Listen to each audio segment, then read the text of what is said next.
Boa noite, irmãos. Eu sei que todos estão voltando aí, né, para o nosso ao vivo, para esse momento no Instagram. Que maravilha a gente poder prestar esse culto juntos ao Senhor, né? Estou em casa, sou o pastor Alan da Primeira Igreja Batista de Montes Claros e tenho o privilégio de servir ao Senhor, de servir a igreja.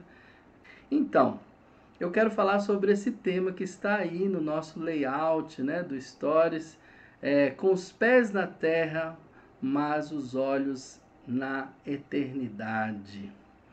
Vamos meditar nessa palavra. Deus colocou 2 versículos nessa noite. O primeiro está em Eclesiastes, capítulo 3, versículo 11, que diz assim: Também pôs no coração do homem o anseio pela eternidade. Mesmo assim, ele não consegue compreender inteiramente o que Deus fez. Eclesiastes capítulo 3, versículo 11. Alguém pode escrever aí para mim, né, esse primeiro texto, por favor, Eclesiastes 3:11. O segundo texto está na carta que eu meditei nesta manhã e agora há pouco no culto lá na primeira igreja. 2 Timóteo 4:18, que diz assim: O Senhor me livrará também de toda obra maligna e me levará salvo para o seu reino celestial. Então, nós temos sempre no coração, irmãos, na nossa mente também, principalmente no entendimento nosso, de que, acima de tudo, o cristão, aquele que serve a Deus, aquele que ama a Deus, ele vive da perspectiva do fim, não é isso? Vive da perspectiva do fim. Então, por que o cristão vive da perspectiva do fim? Porque, irmãos, a nossa vitória final, definitiva, está quando Jesus voltar. Está lá no final. Está nessa promessa gloriosa do Senhor, da sua volta. Para quem está acompanhando nas quintas-feiras, nós estamos estudando sobre essa segunda vinda de Cristo, né? Toda quinta nós estamos fazendo aqui ao vivo esse estudo. Então, o cristão vive dessa promessa, dessa fidelidade, do cumprimento da palavra do Senhor, certo de que nossa vitória está lá no final e ela será definitiva. Uma vitória cabal, né? Que trará realmente aquele momento que nós tanto ansiamos, que é estar eternamente com o Senhor, não é verdade? Por isso, nós somos encorajados e estimulados pela palavra de Deus para termos os nossos pés na terra, mas os nossos olhos na eternidade. Tem uma historinha que eu queria começar com ela, né, para caminhar na nossa mensagem nessa noite. Tinha uma criança que se chamava Davi. Ele gostava muito de ler revistas em quadrinhos, né? E numa noite, sua mãe acordou para ir ao banheiro e reparou que a luz do quarto de Davi estava acesa. Ela veio e deu uma bronca em Davi e disse que estava indo ao banheiro, mas quando voltasse, queria encontrá-lo dormindo. Falou duro com Davi sobre isso. Então Davi, que estava lendo a revista em quadrinhos, ficou desesperado. Porque justamente naquela hora que a mãe dele deu a bronca, o herói da história estava numa situação muito difícil, numa situação perigosa, né? E a tendência ali, né, do herói dos quadrinhos passar por uma situação muito difícil. E ele ficou curioso ali, aflito com a situação, porque ele queria saber o que ia acontecer com o seu herói, né, da revista em quadrinhos. Então, numa ação rápida, ele pegou e foi lá no final da página da revista em quadrinhos para ver como que seria o final da história, já que ele não teria como ler. Então ele foi lá no final da revista em quadrinhos para saber o que ia acontecer com o seu herói. E aí ele viu que o seu herói, no final, ficaria são e salvo. E aí rapidamente ele fechou a revista, jogou a revista debaixo da cama, apagou a luz do seu quarto e dormiu tranquilo. Tranquilo, tranquilo. Irmãos, apesar de não saber exatamente como o herói dele se livrou da situação que ele estava, né? Embora ele não pôde ler os detalhes disso, mas ele tinha uma certeza de que no final de tudo, tudo daria certo. Então essa segurança, essa tranquilidade fez com que ele pudesse dormir tranquilo, fechar os seus olhos, apagar a luz do seu quarto, deitar, fechar os seus olhos, dormir e ter um sono profundo. Irmãos, essa história é a nossa história. A gente não sabe como que vai se dar isso. A gente fica olhando para esse cenário todo difícil, conturbado. Ainda mais o nosso país, que está, além da crise do vírus, nós estamos tendo uma crise política, uma ganância de poder, de disputa, umas coisas assim que me deixam muito triste e tenho certeza que deixa você também, e é motivo da gente estar orando pelo nosso país. Estar orando e colocando diante de Deus nossos governantes. Mas diante de tudo isso, irmãos, o cristão, o servo de Deus, aquele que se alimenta da palavra de Deus, ele tem uma certeza. Que no final, tudo vai dar certo. Escreva aí, no final, tudo vai dar certo. No final, tudo vai se encaixar, tudo vai dar certo. A gente precisa crer nisso, porque a palavra que nós temos é uma palavra certa, de que Deus, infinitamente poderoso, infinitamente sábio, está no controle de tudo. Então, queridos, a palavra dessa noite tem a ver com isso. A gente ter nossos pés na terra, mas os olhos na eternidade. Muitas vezes nos deparamos com situações que parecem intransponíveis, né? Com perspectiva de que as coisas ficarão ainda piores. E nesta hora nós somos deixados, né? Somos tentados, a ficar ansiosos, a ficar desanimados, a ficar um pouco depressivo, né? E aí a gente não consegue ver alternativas. Ou então tentar tantas alternativas que a gente não vê nenhuma opção que nos dê sucesso, né? Que nos dá um resultado. Mas a gente precisa lembrar dessa história de Davi, né? Dessa historinha que eu contei. Confiando plenamente no caráter do nosso Criador. Confiando totalmente que na última página da história, e que Deus sabe esse final, né? E nós também sabemos pela palavra de Deus que esse final é que tudo vai dar certo. A gente não tem as páginas do processo ainda. Cada dia nós estamos vendo essa história desenrolar. Mas a gente sabe que lá no final tudo vai dar certo por causa da obra poderosa de Jesus Cristo na nossa vida.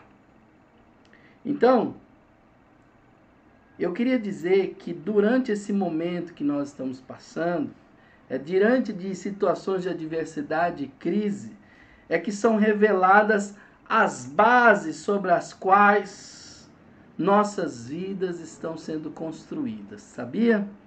É nessa hora da provação é que a gente realmente reconhece como é que está as bases da nossa vida, como é que está o que nos fundamenta, o que nos sustenta em Cristo. E eu queria destacar que diante dessa perspectiva de que a crise, as adversidades revelam, mostram como são construídas nossas vidas, eu queria destacar pelo menos 2 grupos aparecem nesse momento. 2 grupos. O primeiro grupo é aquele que é formado por aqueles que costumam interpretar a vida como um mero período, ou seja, como um calendário que se desenrola, um mero período entre seu nascimento e sua morte. É aquele tipo de pessoa que olha para a vida, faz uma leitura das coisas numa perspectiva somente como se a vida fosse marcada um dia após o outro e mais nada. Então, diante de situações adversas e críticas, essas pessoas, na verdade, elas se tornam reféns dos seus sentimentos, reféns da depressão, reféns do desespero. E todas as suas buscas, né? Todas as suas buscas, como nós lemos aqui em Eclesiastes, né? Agora há pouco, que Deus, né? Aqui o texto fala, também pôs no coração do homem um anseio pela eternidade, mesmo assim ele não consegue compreender inteiramente o que Deus fez. Então, esse grupo de pessoas, elas são descritas porque se revelam sem sentido.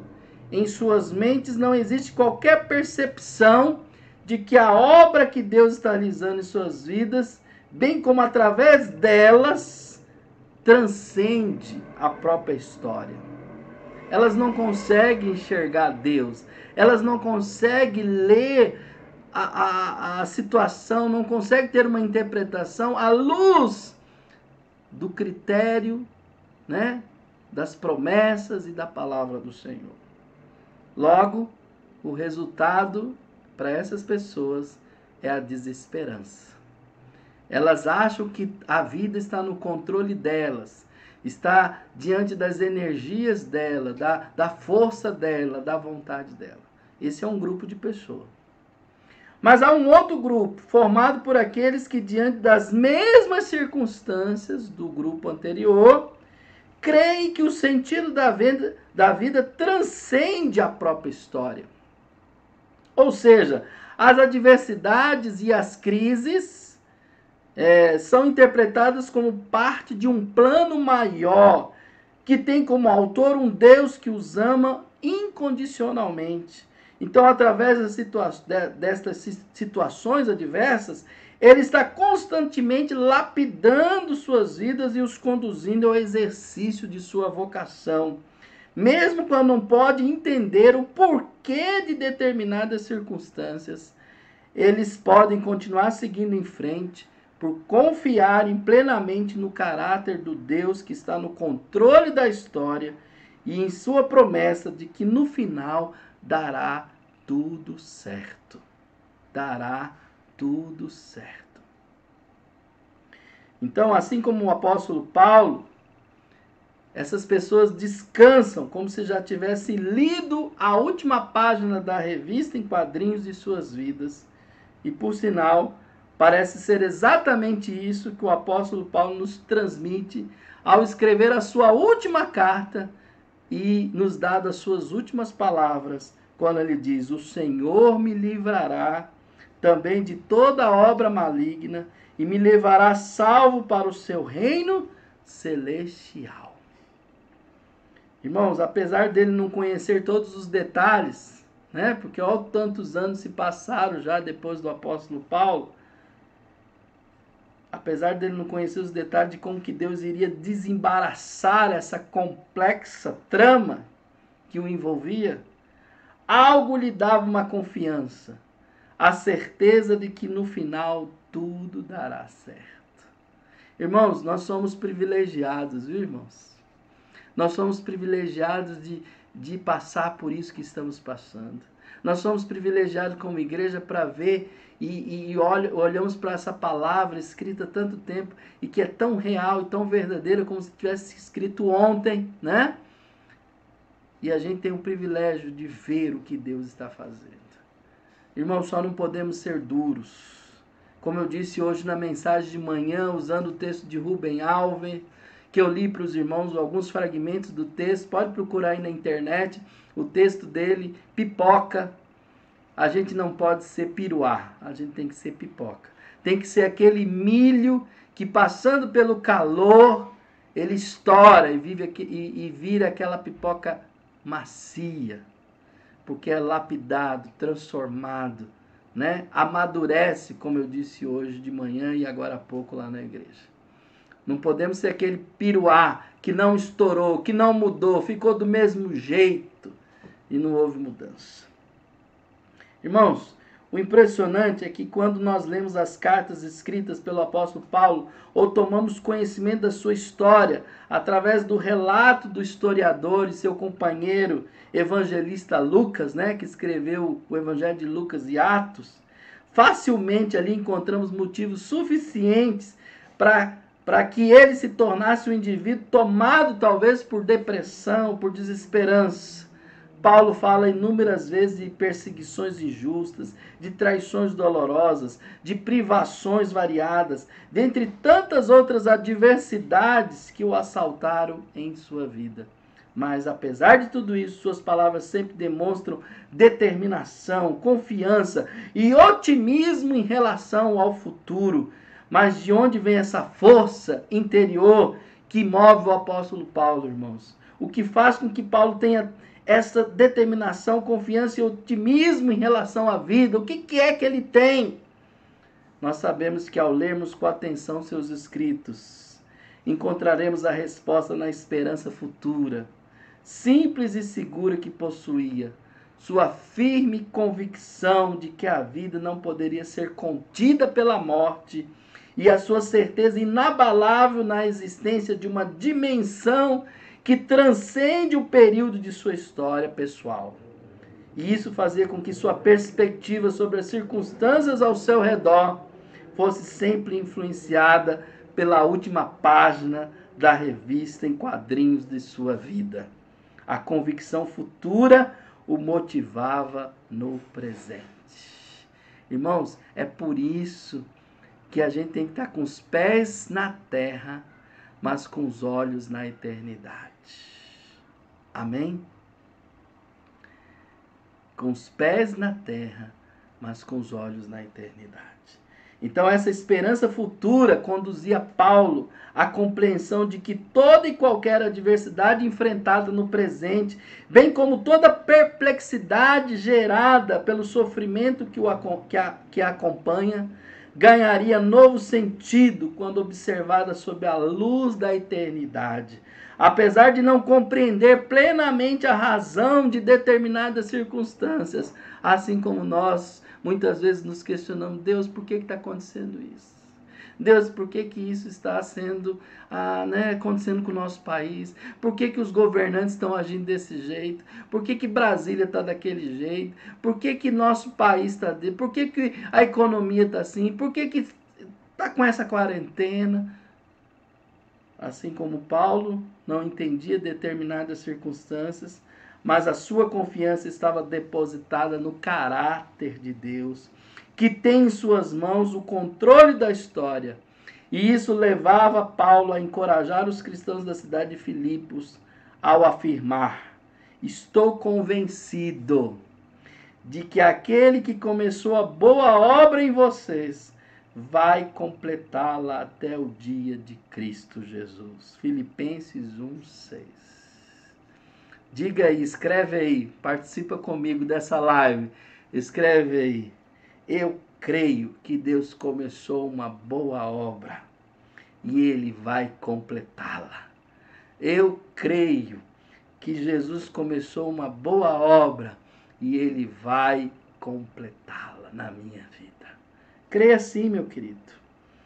Temos que estar certo de que olhando para a eternidade que nós somos motivados a viver o presente. É olhando lá para o final da história é que nós encontramos força para caminhar hoje, cada dia, enfrentando as adversidades em nome de Jesus. Em nome de Jesus. Eu queria também colocar aqui, irmãos, que aqueles que possuem uma firme convicção na existência de uma dimensão eterna, ou seja, aquele que crê na promessa de que Deus os espera para honrá-los, mesmo diante das lutas travadas que temos, as pessoas creem, como Hebreus diz, que nós somos peregrinos nessa terra. Nós somos peregrinos nessa terra. E nós transitamos pela história, engajando-se nas batalhas para as quais fomos chamados, correndo com excelência as corridas que Deus vai colocando para nós, nos propondo e nos mantendo firmes no cultivo da fé em nossos corações. E a gente sabe que mesmo que um dia a gente feche os nossos olhos para, quando nós fecharmos os nossos olhos para essa vida, abriremos nossos olhos para a eternidade. E nós seremos recebidos na casa do Pai. Jesus, irmãos, numa certa ocasião, antes da sua crucificação, ele fez um longo discurso para os seus discípulos. Está ali compreendido entre o capítulo 14, 15 e 16, e ele encerra com o capítulo 17 de João, na oração. E ali é um discurso de despedida de Jesus. E ali no capítulo 14, versículo 1 a 3, ele fala assim, ele fala que iria preparar um lugar para os seus discípulos. E ele chama esse lugar de a casa do Pai. Está lá em João, capítulo 14, 1 a 3. E lá no último livro da palavra de Deus, Apocalipse, encontramos a descrição maravilhosa de como que aqueles que se renderam ao amor de Jesus na história chegarão à casa do Pai. Apocalipse 21, de 1 a 4. E segundo o texto, irmãos, de Apocalipse, a primeira coisa que Jesus vai fazer quando nós chegarmos na casa do Pai é enxugar os nossos olhos de toda lágrima. Amém?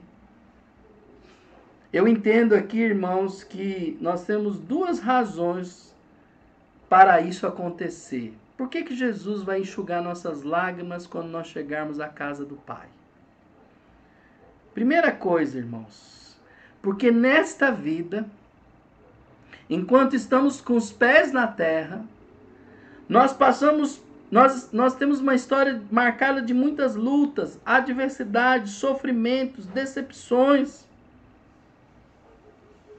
Mas como nós caminhamos com a certeza que no final tudo dará certo,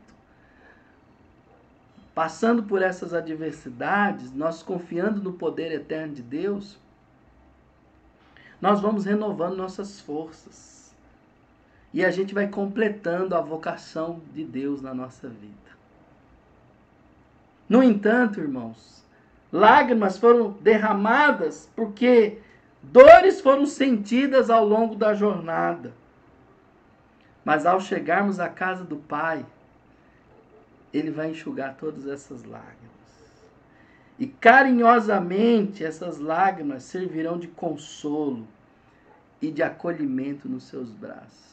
Irmãos, o que eu quero dizer? Vale a pena a gente passar pelas provações com os pés na terra, mas com os olhos na eternidade. Hoje, diante das lutas, das dificuldades, dos problemas, a gente tem dores. Mas lembre-se, um dia nós vamos chegar na casa do Pai e Ele vai enxugar todas as nossas lágrimas. Suporte, meu irmão. Fique firme, meu irmão.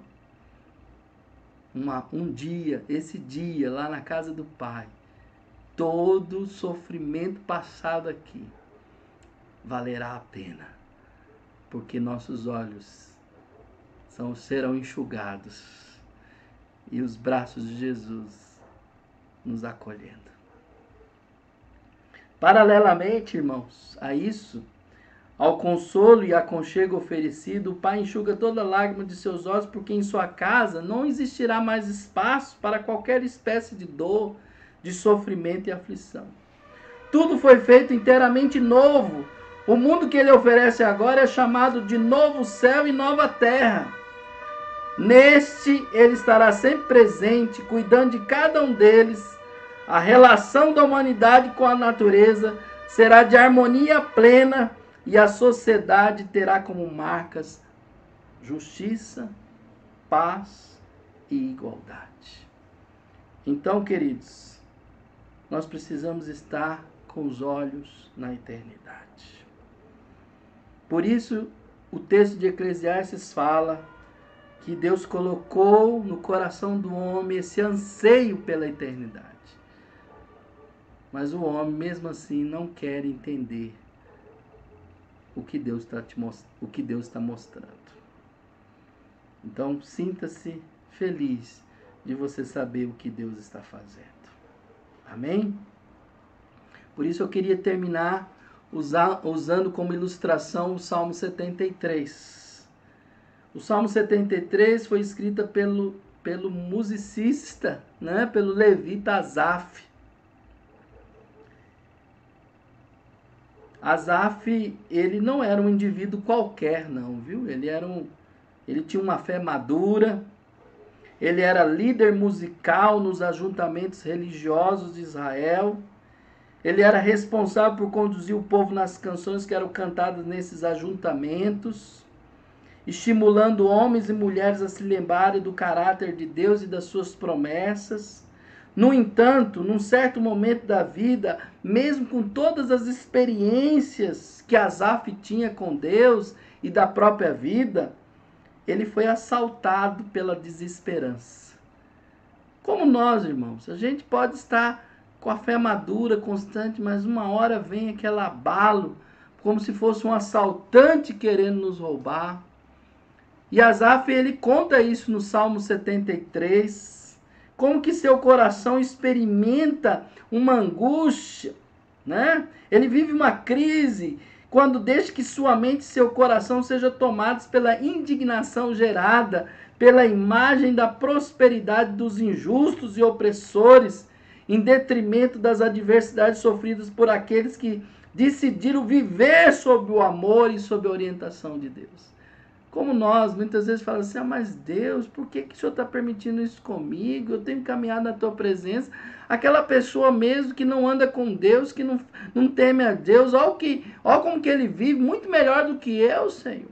Essa foi a crise que Asaf teve. Ele foi assaltado.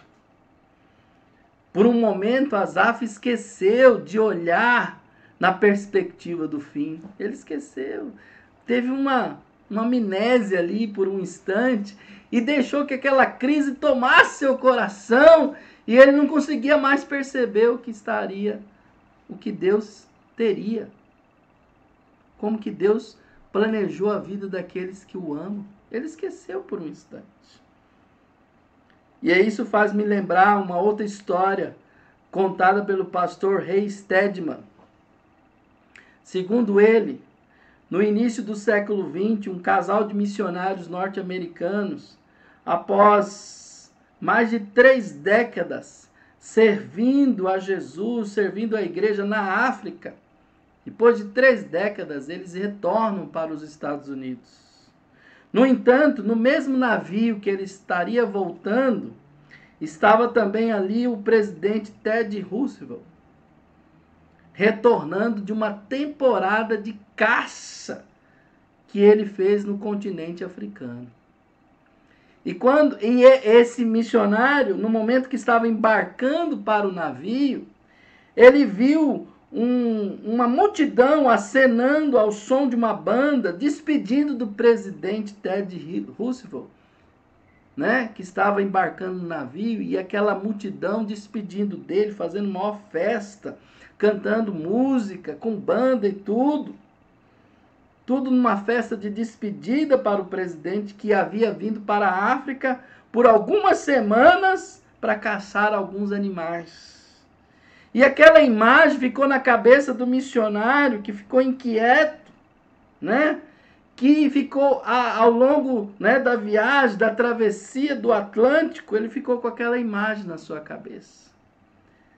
Mas ainda, quando aquele navio chegou no porto de Nova York, tudo foi intensificado quando percebeu que ali também existia uma grande multidão e uma festa havia sido preparada para receber de volta o presidente Ted Roosevelt. No entanto, para eles, missionários, aquele casal que dedicou mais de 3 décadas de serviço missionário naquele continente, não havia ninguém sequer para recebê-los e dar-lhes boas-vindas. E eles então desembarcaram completamente desapercebidos, pegaram suas coisas e se dirigiram para um pequeno e velho apartamento no setor leste da cidade de Nova York. Foi quando o missionário rompeu um silêncio e disse para sua esposa: não é justo. Sacrificamos nossas vidas no serviço do Senhor, gastamos os melhores anos de nossas vidas numa terra distante, enfrentamos imensas tribulações e adversidades, até mesmo perdemos e enterramos alguns de nossos filhos naquele lugar, e depois de tudo isso, o que encontramos quando chegamos em casa? Que tipo de honra recebemos ao voltar para casa? Alguém nos esperava para reconhecer nossa dedicação e serviço?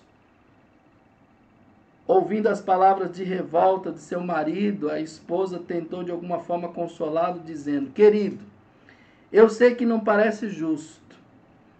Depois de tantos anos de dedicação, nossa volta para casa deveria ser acompanhada de algum reconhecimento. Mas esse não me parece o sentimento que devemos ter no coração. Vá ao quarto, meu marido, vai para o quarto. Converse com Deus sobre isso e veja o que ele tem a dizer. E aí esse missionário, esse marido foi para o quarto, se ajoelhou à beira da cama, sozinho, ficou lá por um tempo e quando saiu seu semblante estava mudado. Sua esposa percebeu que algo tinha acontecido, então ela perguntou: o que aconteceu?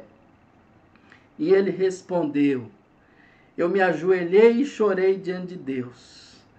Declarei que não havia achado justo chegarmos em casa depois de tantos anos de dedicação sem qualquer reconhecimento. Mas enquanto dizia tudo isso, foi como se Deus tivesse se inclinado, colocado a sua mão no meu ombro para me dizer: filho, você ainda não chegou em casa.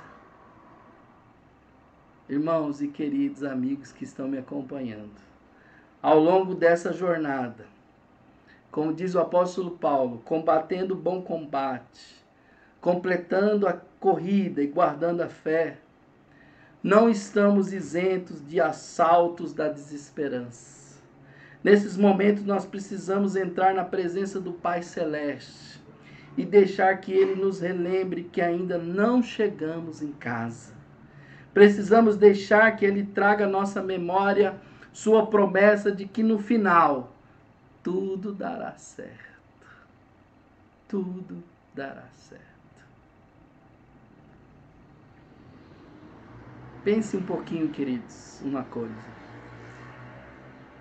A maneira como você tem lidado com sua própria vida demonstra que você realmente possui uma esperança futura e um anseio pela eternidade? Hein? Essa é uma pergunta. A maneira como você tem lidado com sua própria vida demonstra que você realmente possui uma esperança futura e um anseio pela eternidade? Seus pés estão aqui na terra, mas seus olhos também estão aqui na terra? Então, cuidado. Comece a mudar.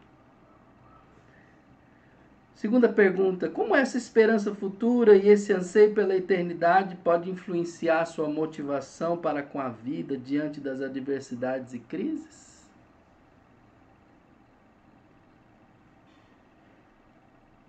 Mude seu foco, meu querido. Coloque seu coração em Deus. Você que ainda não entregou sua vida a Jesus, entregue sua vida a Jesus. Comece a encontrar em Cristo a resposta, o caminho para a sua vida. Com certeza, isso não isentará você das adversidades, mas te dará condição para enfrentar, porque seus olhos estarão na eternidade. Se seus olhos não estiverem na eternidade, você não encontra motivação para o presente. A esperança futura e o anseio pela eternidade devem levá-lo a rever quais áreas de sua vida e quais atitudes para com as mesmas? O que você precisa mudar? Qual é o maior perigo que ronda a sua vida? Em nome da esperança futura, viver de forma irrelevante no presente? Ou em nome da busca por relevância, acabar por se esquecer da esperança futura? Como você pode precaver-se de ambos perigos? Medite nessa mensagem. Entregue a sua vida a Jesus. E tenho certeza que a perspectiva, a leitura, a sua leitura da vida, da sua vida e a leitura do que tem acontecido hoje mudará. E eu tenho certeza que grandes coisas Deus fará na sua vida. Creia nisso. Porque a única coisa que nos dá certeza de algo pleno e eterno é só Jesus. Sabe por quê? Porque de todos os fundadores religiosos que existem, só Jesus venceu a morte. E ele está vivo e reina. Está assentado à direita de Deus Pai. E ele voltará. Creia nisso, em nome de Jesus. Com os pés na terra, mas os olhos na eternidade. Que Deus abençoe sua vida, abençoe seu coração, em nome de Jesus. Se você está me assistindo nesse instante e nunca fez uma oração entregando sua vida a Jesus, eu te convido a orar comigo assim. Diga assim: Senhor Jesus,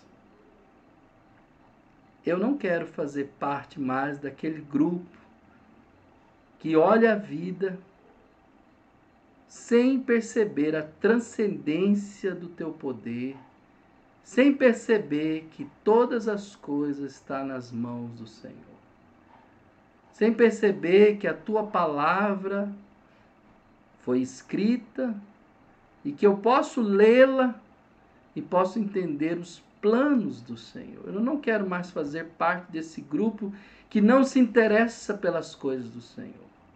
Eu quero fazer parte do grupo que entende que todas as coisas cooperam para o bem daqueles que amam o Senhor. Eu quero fazer parte desse grupo que sabe que até as circunstâncias o Senhor usa para lapidar, para tocar, para nos fazer crescer em Ti. Eu quero fazer parte desse grupo que vive a vida como forasteiro nessa terra, como estrangeiro nessa terra, e que sabe que um dia estará eternamente com o Senhor. Eu quero sair daquele grupo que não crê, que não tem fé. Eu quero entrar para o grupo que crê em Jesus e sabe que Ele vai voltar. Eu entrego minha vida para o Senhor, pedindo perdão pelos meus pecados, reconhecendo que sou pecador e que o Senhor Jesus morreu naquela cruz pela minha vida e que hoje eu entrego a minha vida ao Senhor para andar nos teus caminhos e para fazer a tua vontade e para que o Senhor escreva meu nome no livro da vida e eu possa um dia estar também na casa do Pai, com os olhos enxugados pelo Senhor.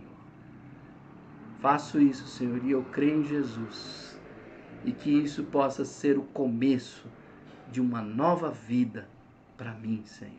Em nome de Jesus. Amém e amém. Senhor, se alguém fez essa oração, mesmo aqui, ó Deus, fazendo ao vivo aqui, se alguém fez essa oração entregando a sua vida a Jesus, que o Senhor, pela sua graça e sua misericórdia, tome essa vida.